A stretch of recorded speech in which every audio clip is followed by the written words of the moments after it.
Hey guys! Okay, it's been a while. Anyway, this week is gonna be a return to format, kind of, as I talk about the Grasshopper. Now, I have not talked about in a long time about comic characters, only just about shows and stuff, so yeah. But there isn't really stuff that I currently want to talk about in terms of shows, and I thought it's been too long without video explicitly about a comic. So yeah, I'm gonna talk about the Grasshopper.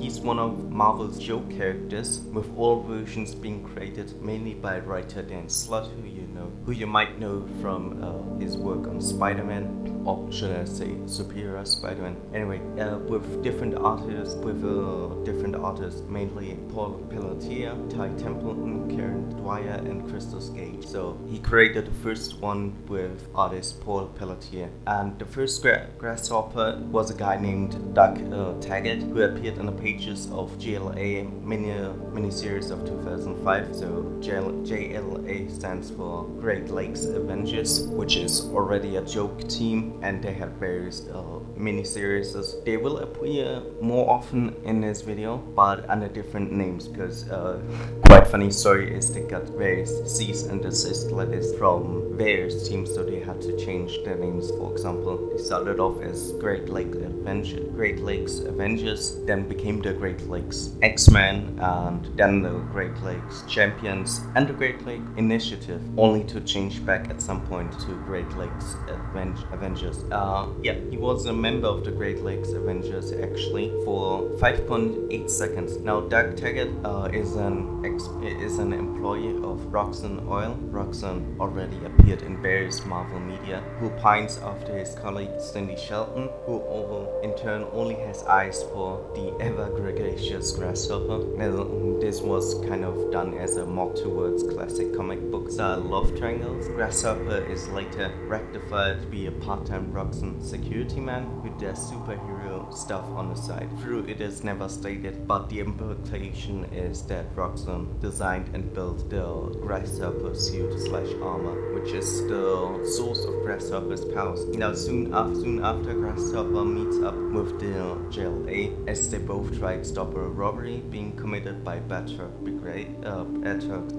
Batroc you might remember from Captain America, the Winter Soldier, or the Falcon and the Winter Soldier. Anyway, it's not super important. During the battle, Grasshopper agrees to join up with the JLA, and almost immediately is killed by a scythe that is thrown actually against his teammate Dorman, but Dorman passes through or phases through the scythe and it hits Grasshopper. Now, the team sidekick of the JLA, Monkey Joe, comments off panel 5.8 seconds in the record for shortest membership on any team, which is funny considering that Monkey Joe also dies in that issue. Now, the last appearance of Doug Taggart was briefly in a limbo-like afterlife, playing cards with other deceased members of the JLA. Through not particularly cheery in demeanor, he didn't seem to be upset about his unfortunate fate either. Now, the second Grasshopper who succeeded Taggart is Neil Shelton. This version was made his debut in JLX Mass Special issue #1. See here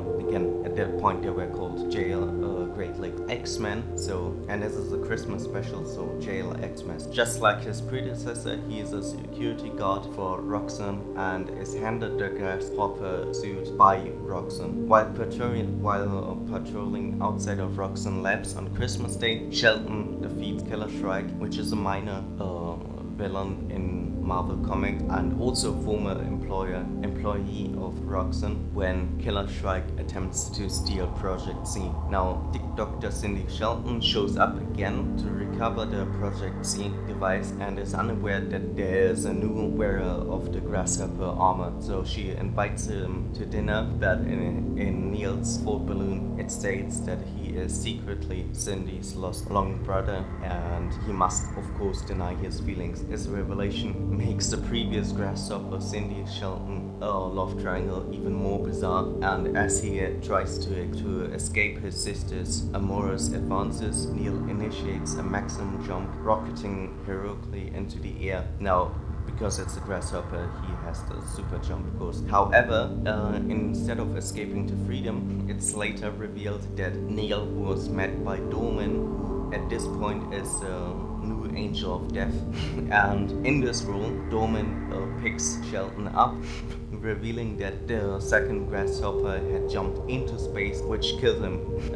But that sacrifice was not completely in vain, as Grasshopper's body re-entered Earth's atmosphere to become a beautiful Christmas shooting star.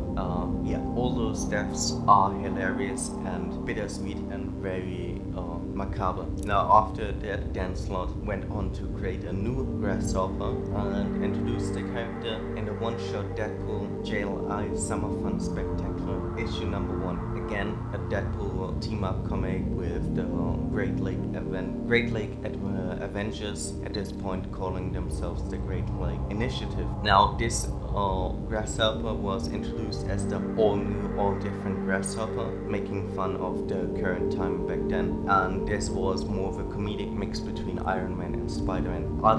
The artist responsible for the third grasshopper, Kieran Dwyer, took his inspiration from sketches that Paul Pelletier had made for the original grasshopper. Not much is revealed about the all-new, all-different grasshopper, and before really anything can be told about him, he is killed by a disgruntled Deadpool, and the third grasshopper is later seen in Hell when Deadpool and Thanos went looking for the missing Mr. Steph. Yeah. Now on to the last version of the grasshopper, again created by Dan Slott, but this time with the help of artist Christos Gage. He appeared in Avengers The Initiative number 19 and also died again directly in this issue, as all the previous grasshoppers also did that. They were introduced and killed in the same issue. Anyway, this happened in 2008. This fourth grasshopper turned out to be a Skrull imposter as part of the secret invasion, while Mr. Immortal, the leader of the Great Lakes Initiative, was shocked to find that out. Big Bertha thought it was ridiculously obvious, and after the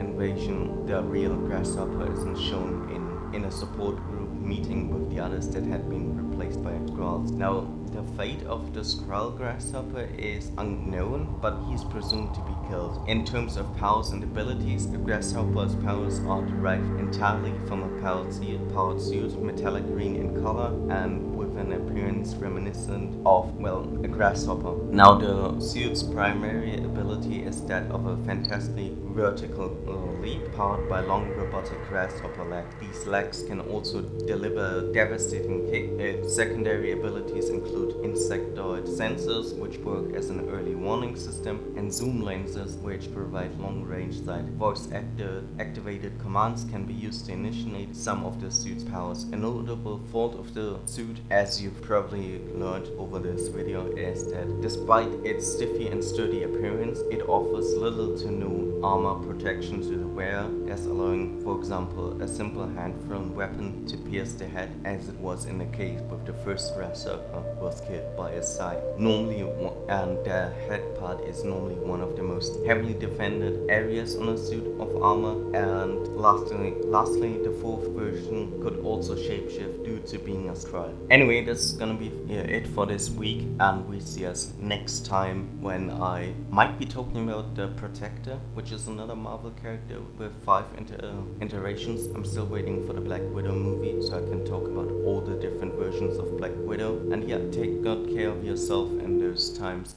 Well, the books are full of words that you read, and the show gets me paid.